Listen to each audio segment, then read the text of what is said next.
Assalamualaikum warahmatullahi wabarakatuh. Pada kesempatan kali ini, saya dan rekan-rekan saya akan membahas tentang persamaan dan fungsi kuadrat. Adapun diantaranya yang pertama, saya sendiri, Husnul Hakim, dengan nomor induk mahasiswa 21030200032 dan rekan saya Supriyanto dengan nomor induk mahasiswa 21030200042. Selanjutnya Arfan Syarif dengan nomor induk mahasiswa 21030200009 dan yang terakhir Galardo Rahmat dengan nomor induk mahasiswa 21030200062. Selanjutnya, adapun topik-topik yang akan dibahas antara lain pertama, persamaan kuadrat dan fungsi kuadrat. Persamaan kuadrat meliputi pengertian, bentuk umum, jenis-jenis, metode penyelesaian akar, serta contoh soal. Dan fungsi kuadrat meliputi pengertian, jenis-jenis, grafik fungsi kuadrat, serta contoh soalnya. Dan yang saya bahas adalah pengertian, bentuk umum, dan jenis-jenis persamaan kuadrat. Baik teman-teman, pertama kita masuk ke pembahasan tentang persamaan kuadrat. Pertama, yaitu pengertiannya. Persamaan kuadrat adalah sebuah persamaan polinomial atau suku banyak yang pangkat tertingginya 2 atau berorde 2.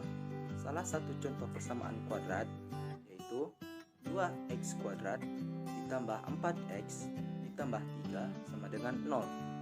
Nah, pangkat 2 pada 2x adalah orde dari persamaan kuadrat, yaitu 2. Berbeda dengan persamaan linear yang memiliki pangkat 1, pada persamaan di atas memiliki pangkat tertinggi yaitu 2, sehingga disebut sebagai persamaan kuadrat. Nah guys, setelah kita mengetahui pengertian dari persamaan kuadrat, maka kita membahas tentang bentuk umum dari persamaan kuadrat. Bentuk umum dari persamaan kuadrat adalah sebagai berikut, yaitu ax kuadrat ditambah bx ditambah c sama dengan 0, dengan keterangan a, b, dan c adalah bilangan real dengan syarat a itu tidak boleh sama dengan 0. Nah, dan x adalah variabel atau nilai yang belum diketahui dan memenuhi persamaan kuadrat tersebut. Nah, teman-teman atau guys sekalian, setelah kita membahas pengertian dan bentuk umum dari persamaan kuadrat, nah ternyata ada juga loh jenis-jenisnya. Jenis-jenisnya itu ada 3. Yang pertama, akar real. Akar real adalah akar persamaan kuadrat yang memiliki nilai diskriminan atau dengan dilambangkan D lebih besar dari 0 dari suatu persamaan kuadrat. Nah, sepertinya akan sulit ya jika kita tidak mengadakan contohnya. Nah, itu contohnya, tentukanlah akar persamaan dari persamaan berikut. X kuadrat ditambah 9x ditambah 3 sama dengan 0. Nah, seperti yang kita ketahui dari bentuk umumnya, maka A sama dengan 1, B sama dengan 9, dan C sama dengan 3. Nah, adapun rumus diskriminan yaitu B kuadrat dikurang 4 dikali A dikali C. Nah, kita tinggal mensubstitusikan antara A, B, dan C kepada rumus diskriminan tadi. Maka 9 kuadrat dikurang 4 dikali 1 dikali 3 sama dengan 81 dikurang 12 sama dengan 69. Jadi, karena D sama dengan 69, maka artinya D lebih besar dari 0. Nah, maka jenis akarnya adalah akar real. Nah, selanjutnya kita masuk ke jenis yang kedua, yaitu akar real sama. Akar real sama adalah salah satu macam akar persamaan kuadrat yang memiliki nilai yang sama, seperti x1 sama dengan x2, atau bisa juga y sama dengan 0. Contoh akar real sama yaitu, coba kamu tentukan nilai dari akar persamaan kuadrat berikut ini. Nah, 3x kuadrat ditambah 6x ditambah 3 sama dengan 0. Nah, dapat kita ketahui A sama dengan 3, B sama dengan 6, dan C sama dengan 3, maka diskriminannya sama dengan 6 kuadrat dikurang 4 dikali 3 dikali 3, maka hasilnya 36 dikurang dengan 36, maka D sama dengan 0. Jadi Dari soal di atas tentukan bahwa nilai D sama dengan 0, sehingga termasuk ke dalam jenis akar real sama. Selanjutnya jenis-jenis yang terakhir, yaitu akar imajiner atau tidak real. Akar imajiner atau akar tidak real adalah akar persamaan kuadrat yang bentuknya berupa angka yang bersifat imajiner atau tidak real. Akar persamaan kuadrat yang satu ini dapat terjadi apabila D-nya lebih kecil daripada 0. Contohnya, x kuadrat ditambah 3x ditambah 9 sama dengan 0.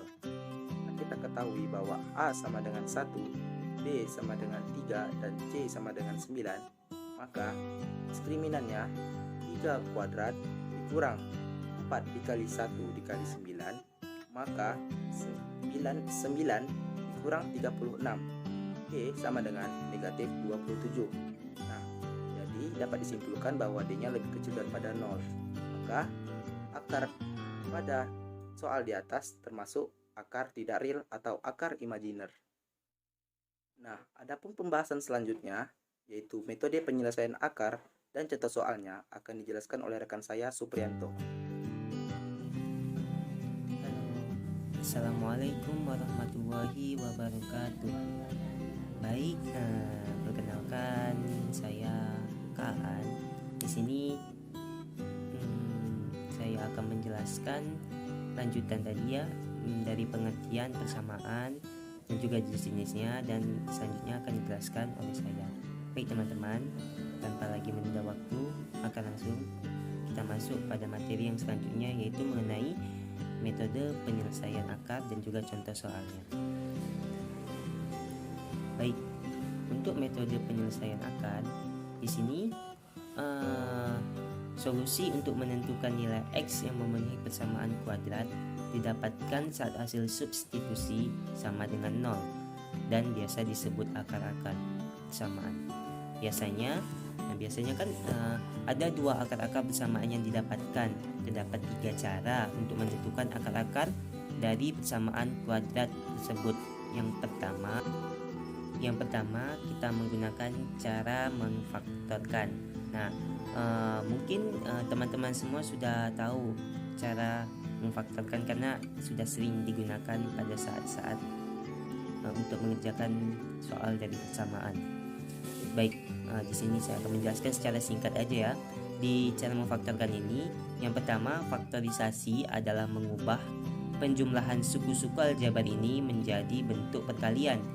Metode ini digunakan dengan cara mengubah bentuk persamaan kuadrat, yaitu dengan rumus ax kuadrat ditambah bx ditambah c sama dengan 0 menjadi rx dikurang p sx tambah q sama dengan 0. Jadi di mana di sini suku pertama dan suku keduanya dikalikan dengan sehingga menghasilkan hasil yang sama, begitu. Baik, untuk metode penyelesaian yang kedua yaitu dengan cara melengkapi kuadrat sempurna. Melengkapi kuadrat sempurna adalah metode dengan mengubah bentuk umum menjadi bentuk kuadrat sempurna seperti x tambah 1 kuadrat atau 2x kurang 3 kuadrat. Metode ini mengubah bentuk ax kuadrat ditambah bx ditambah c sama dengan 0 menjadi bentuk ax kuadrat ditambah bx ditambah b per 2 kuadrat sama dengan b per 2 kuadrat dikurang c, sehingga x tambah b per 2 kuadrat sama dengan b per 2 kuadrat dikurang c.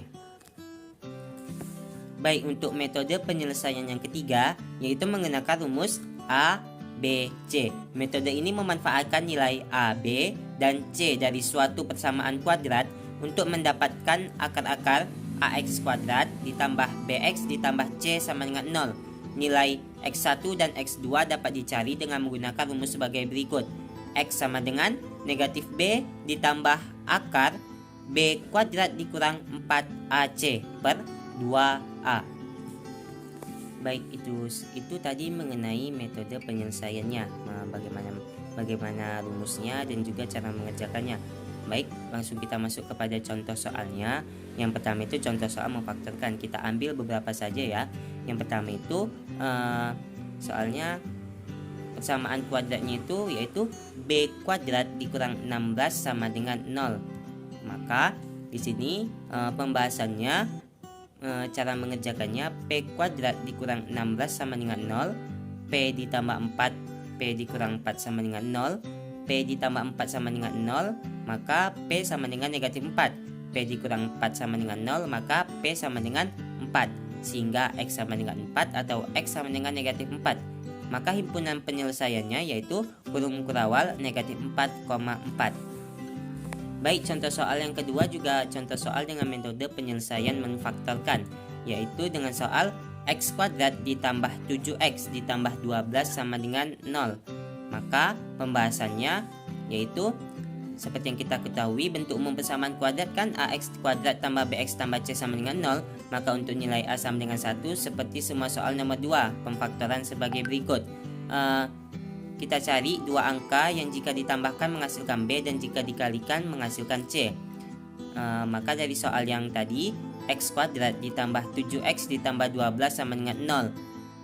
Jika ditambahkan kita harus mendapatkan hasil 7 dan jika dikalikan kita harus mendapatkan hasil 12. Maka angkanya kita dapatkan 3 dan 4 karena 3 tambah 4 sama dengan 7 dan 3 kali 4 sama dengan 12. Sehingga kita dapatkan x kuadrat ditambah 7x ditambah 12 sama dengan 0, x ditambah 3, x ditambah 4 sama dengan 0, dan jika kita turunkan maka menjadi x sama dengan negatif 3 atau x sama dengan negatif 4. Karena jika x tambah 3 dan x tambah 4 nya positif, karena di situ tambah, maka jika diturunkan hasilnya menjadi negatif.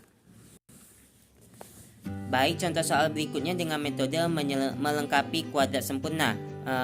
Dengan soal x kuadrat ditambah 5x dikurang 24 sama dengan 0. Maka di sini pembahasannya x kuadrat ditambah 5x dikurang 24 sama dengan 0 memiliki a sama dengan 1, b sama dengan 5 dan c sama dengan negatif 24.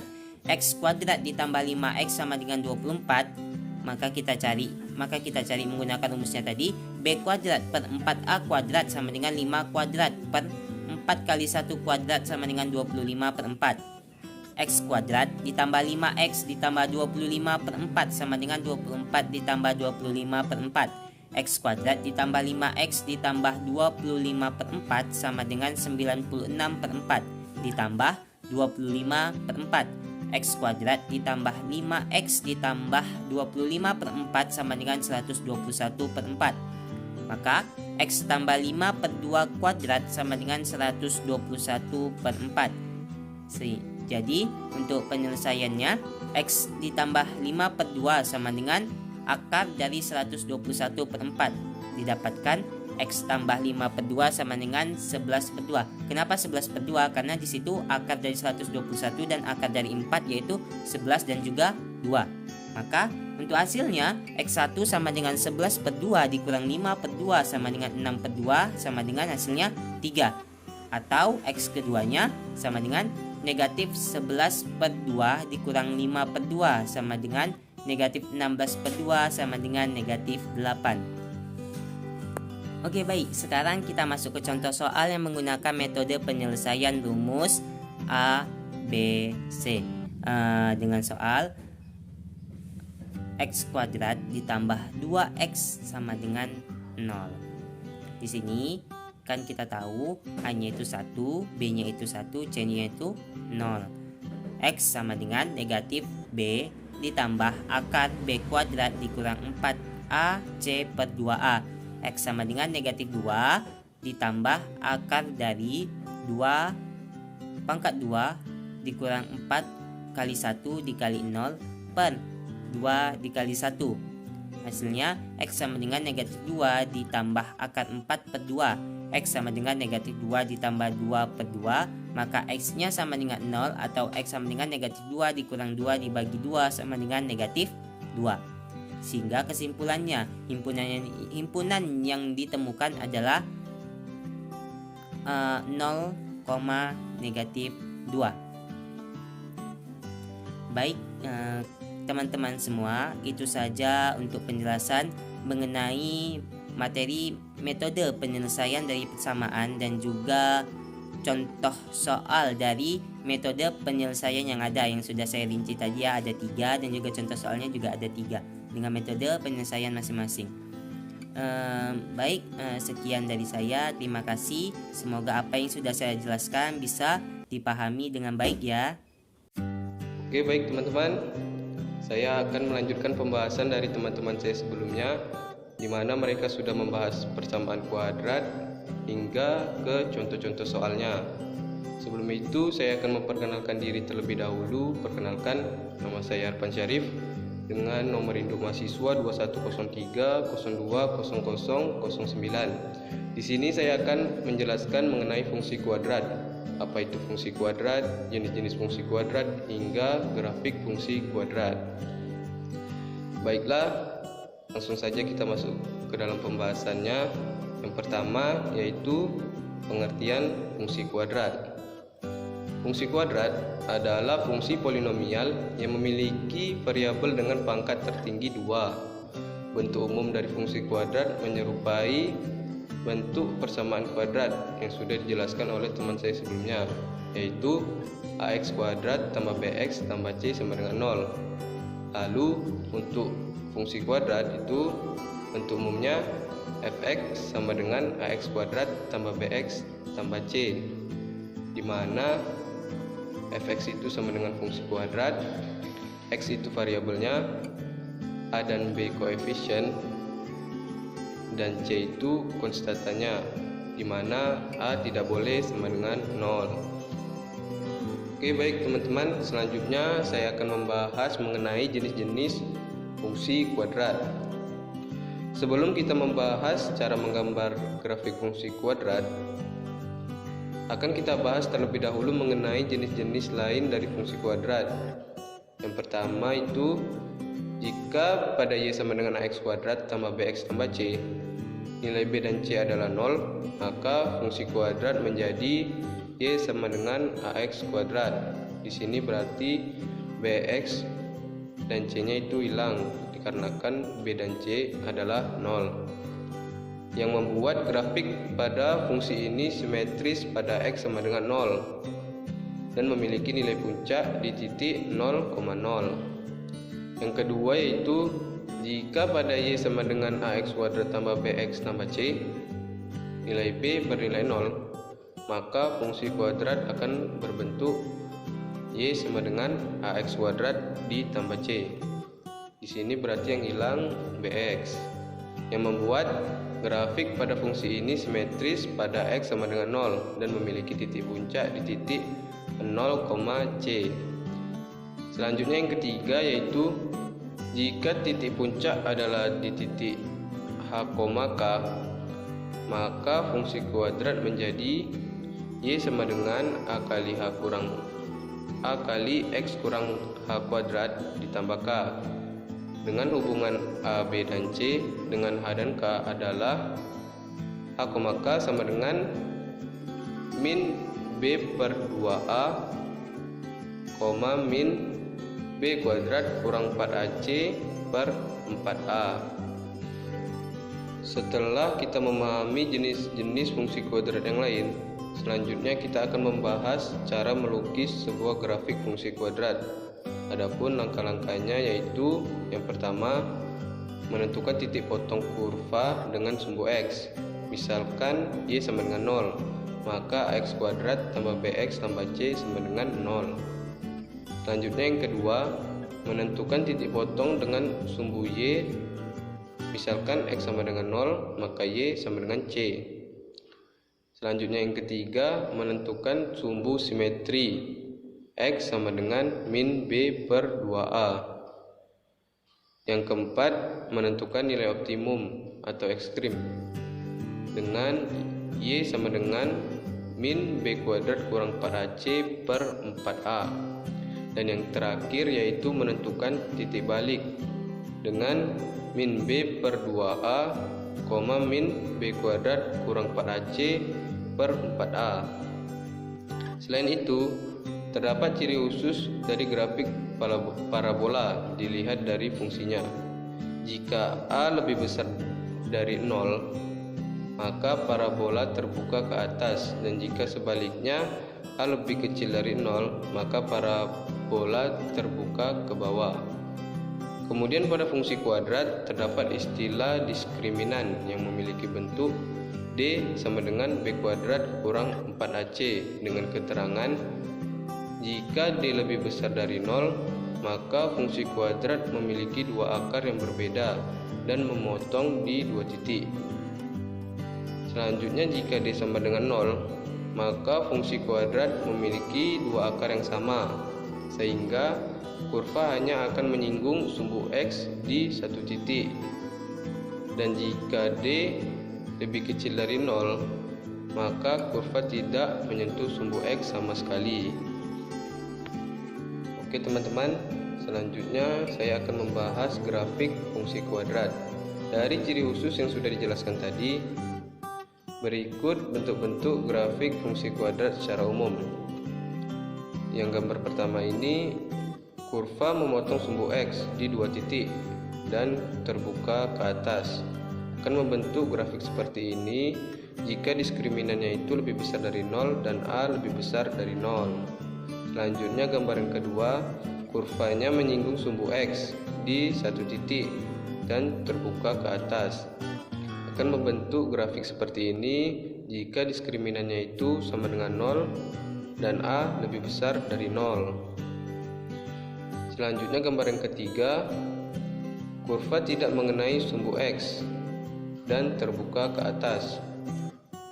Akan seperti grafik ini apabila diskriminannya itu kurang dari 0 dan A lebih besar dari 0.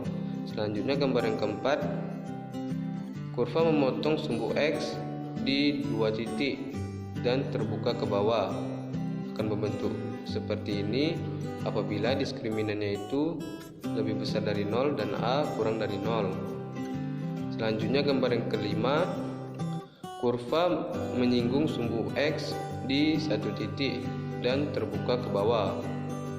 Akan membentuk grafik seperti ini bila diskriminannya itu sama dengan 0 dan A kurang dari 0. Dan yang terakhir, seperti gambar ke-6 ini, tidak mengenai sumbu X dan terbuka ke bawah. Akan membentuk grafik seperti ini bila diskriminannya itu lebih besar dari 0 dan A kurang dari 0.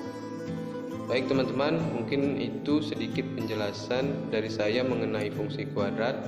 Agar teman-teman lebih paham lagi, mungkin teman-teman bisa melihat contoh-contoh soal yang selanjutnya akan dijelaskan oleh teman saya. Perkenalkan, nama saya Galardo Rahmat. Baiklah, kita langsung saja dengan contoh soalnya.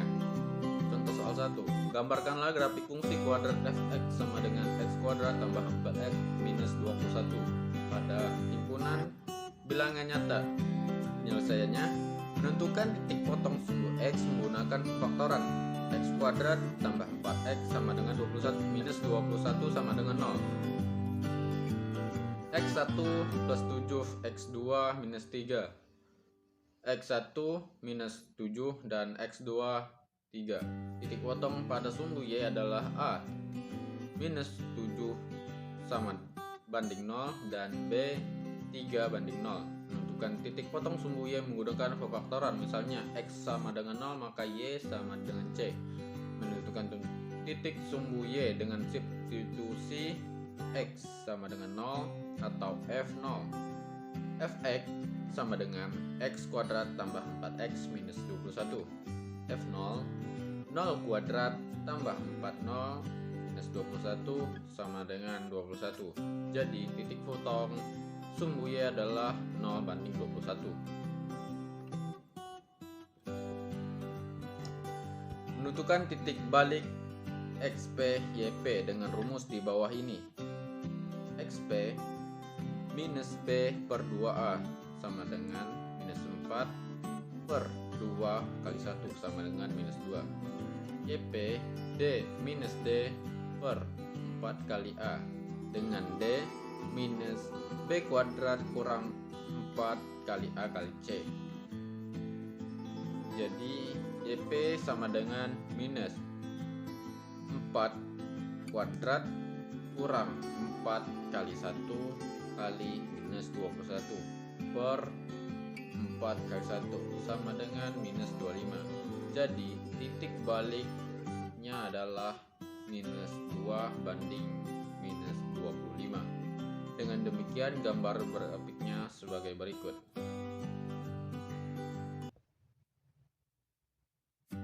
Baiklah, lanjut ke contoh soal berikutnya.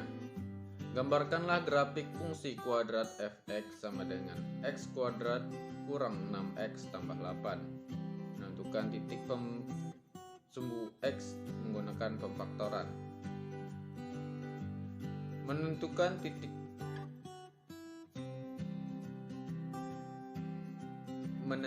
titik potong sumbu x menggunakan pemfaktoran. X kuadrat 6x tambah 8, x kurang 2, x1, x2 sama dengan minus 4 sama dengan 0, x1 sama dengan 2 atau x2 sama dengan 4. Menentukan titik potong sumbu y menggunakan pemfaktoran. Misalnya x sama dengan 0 maka y sama dengan c. Y sama dengan x kuadrat tambah 6x tambah 8. Y 0 kuadrat kurang 6 kali 0 tambah 8 sama dengan 8. Menentukan titik balik XPYP menggunakan rumus di bawah ini.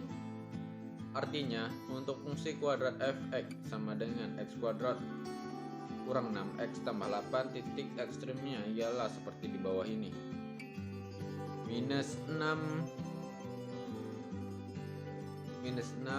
per 2 kali 1 kurang 4 per 4 kali 1 sama dengan 3 banding minus 1. Sumbu simetrinya yaitu 3 dan nilai ekstrimnya yakni minus 1. Dengan demikian gambar grafiknya sebagai berikut.